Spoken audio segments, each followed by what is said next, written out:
Hello, and welcome back to Module 4, Task-Based Instruction, What and Why. In the first two lectures of this module, we have talked about the definition of task-based instruction, the concept of a task, as well as the advantages and disadvantages of task-based instruction. In this lecture, we are going to explore the roles of teachers, learners, and instructional materials in task-based instruction. At the end of the lecture, we are going to watch a video clip in which Rod Ellis, a famous leader in the field of second language acquisition, talks about task-based instruction. First of all, let's talk about the teacher roles. The language teacher aiming at implementing task-based language teaching in the foreign language classroom should perform these four main roles. First, selector and sequencer of tasks. Second, preparing learners for tasks. Third, consciousness raising. And fourth, monitor. Now, we will explore each role of the teacher. Relevant to the first teacher role, it can be stressed that the language teacher has an active role in choosing, adapting, and designing tasks, and then building these tasks in keeping with learner needs, expectation, interests, and language skill levels. Related to the second teacher role, it can be stated that some training for pre-tasks is prominent for language learners. These training activities may include topic introduction, specifying task instructions, assisting students in learning, or recalling beneficial words and phrases to make the task accomplishment easy, and offering partial display of task process. As for the third teacher role, in TBI, if learners are to acquire language through participating in tasks, they need to attend to or notice critical features of the language they use and hear. It is focused on form. The teacher should use various form focusing techniques such as attention focusing, pre-task activities, text exploration, guided exposure to similar tasks, and employment of highlighted materials. Richards and Rogers, 2014. And finally, as for the last role, monitor, the teacher observes and monitors the learner's performance on tasks and make decisions as to whether intervention is needed during or after a task according to task performance. Now let's move on to the roles of the learner in TBI classroom. The language learner who is exposed to the implementation of task-based language teaching in the foreign language classroom should carry out three major roles. First, group participant. Second, monitor. And third, risk taker. Regarding the first learner role, it can be indicated that the learners perform a number of tasks, either in pairs or small groups. Pair or group work may involve some adaptation for those learners who are more used to whole class activities and/or individual work. Related to the second learner role, it can be stressed that tasks are employed as a tool for facilitating the learning process in task-based learning. Classroom activities should be organized so that learners can have the opportunity to observe how language is utilized in communication. Learners themselves should attend both to the message in task work and to the form where such messages typically come back. As for the third learner role, it can be stated that many tasks will push learners to generate and interpret messages for which they do not have full linguistic resources and prior experience. In reality, that is said to be the point of such tasks. Practice in restating, paraphrasing, using paralinguistic signals such as pitch, volume, or intonation, where suitable, will often be needed. The skills of making guesses from linguistic and contextual clues, asking for explanation, and consulting with other learners may need to be enhanced. Richards and Rogers, 2014. What about instructional materials? According to Richards and Rogers, 2014, instructional materials play an important role in task-based instruction because it is dependent on a sufficient supply of appropriate classroom tasks. They also point out that materials that can be exploited in task-based instruction are limited only by the imagination of the task designer. Since language instruction begins with providing learners with tasks, the instructional material that consists of tasks is very important to give the context of learning for students. The material can be either pedagogic, meant to classroom use, or authentic, used in real life. However, authentic tasks are more favored as they train the learners with real-world activities and skills. Furthermore, they take the learners to the real world where language is used naturally, and in turn let them feel that what they are learning in the classroom is functional and relevant outside the classroom.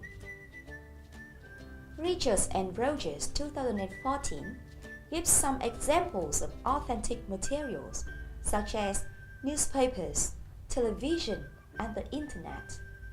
They also mention the use of technology in TBI in creating and delivering task-based teaching.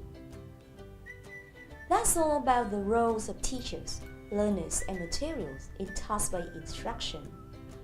Now we will watch a video clip in which Rod Ellis talks about task-based instruction. The information in this clip can serve as a good revision for our module. Please note down the questions, and while you watch, try to find the answers to them. Question 1. What does Ellis' story at the beginning of his talk tell you? Question 2. According to Ellis, does TBI attract interest? Question 3. Is Ellis' definition of task similar to the definition we mentioned in the first lecture? Question 4. What are the advantages of TBI as mentioned by Ellis?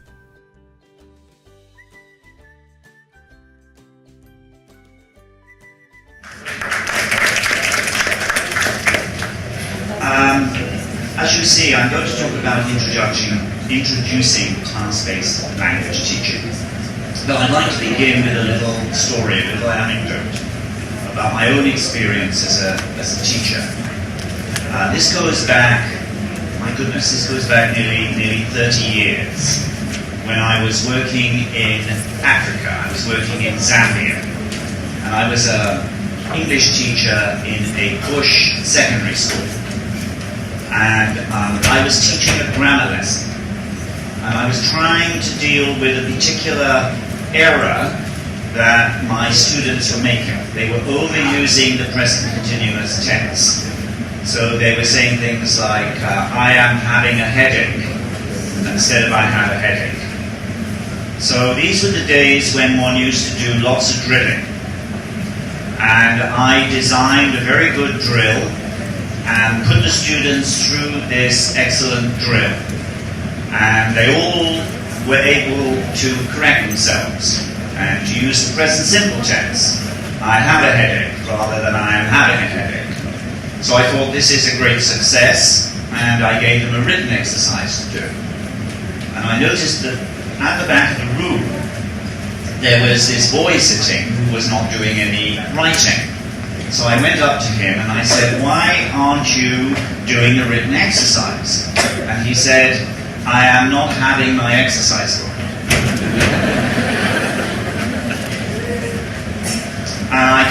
realize that maybe drilling wasn't the way.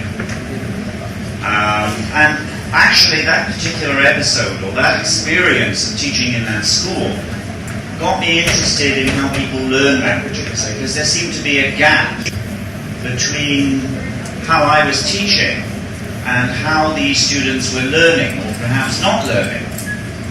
And that gap got me interested in second language learning, and from then on I began to read and study and research about second language learning. However, I've never lost my interest in language teaching. I've always been interested in the relationship between how people learn a language and how one might teach it. And this is really what has led me to feel that task-based language teaching is one approach to language teaching that is compatible with what we know about language learning. So that is why I'm talking about this topic today. Let me begin with some introductory comments, if I can. The first is just a list. This is a list of names of people who work in language teaching or who are second language acquisition researchers. Noonan, Long, Skian, Ellis, Willis, Norris, Van de Grande. All of these have written a book about task-based language teaching. And these books have all been written in really about the last 6-7 years. So I'm simply showing you that to get you to understand that task-based language teaching is attracting enormous interest, it's attracting a lot of publications, a lot of interest from teachers, a lot of interest from researchers, etc. The starting point, of course, is to ask, what do we mean by a task? And here is my definition of a task. First of all, a task is a language teaching activity. It's a language teaching activity that has these 4 characteristics. The first is that there is a primary focus on meaning. In other words, when you're doing the activity, you are predominantly concerned with trying to communicate meaningfully, not with trying to learn some bits and pieces of language. In order to achieve that, a task will have some kind of gap, an information gap or an opinion gap. A task also requires the participants to choose the linguistic resources needed to complete the task. And it's this really that distinguishes a task from an exercise. Because an exercise, like the drills that I was doing in Zambia 30 years ago, really provide learners with the language that they need and simply require them to manipulate it in some way, like filling in a blank, or transforming from one sentence to another sentence, or answering a question in accordance with a fixed pattern. But a task requires the learners to try to use their own language. I want to conclude by simply listing what I see as the advantages of task-based teaching. First, task-based teaching offers the opportunity for natural learning inside the classroom. And arguably, it's through what I call natural learning that communicative ability develops.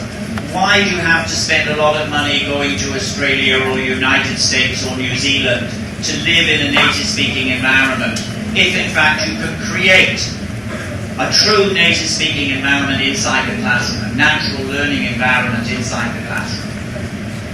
It emphasizes meaning over form, but it also caters to the learning of form. A common misunderstanding about task-based language teaching is that it is only concerned with developing communicative abilities, not linguistic abilities. That's not true. Task-based language teaching is actually directed at both. And I've already argued that tasks are potentially much more intrinsically motivating than a lot of the other things that we traditionally do in language teaching. Also, it's compatible with a learner-centered educational philosophy. You're not telling the learner what language to learn. You're letting the learner pick out the language that they can learn from the tasks that they do.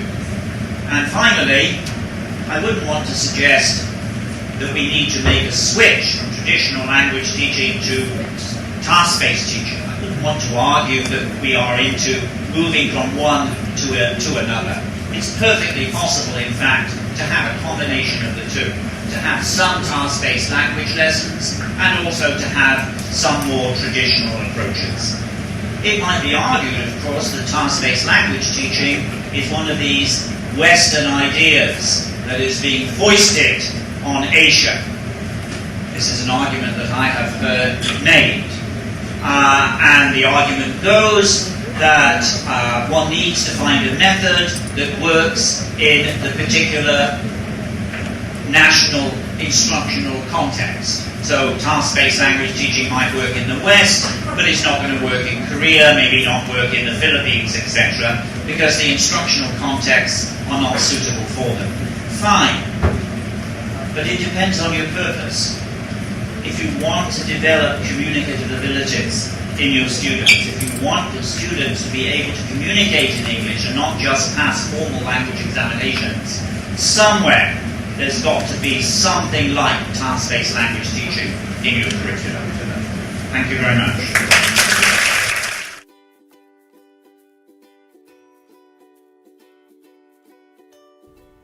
If you are ready to share your answers with other students, go to Discuss to do so. In this lecture, we have discussed the roles of teachers, learners, and materials in TPI. We have also watched Rod Ellis talk about task-based instruction. We hope that the information we have provided is useful for you. For more information and practice, go back to read or go to discuss. Thank you for your attention.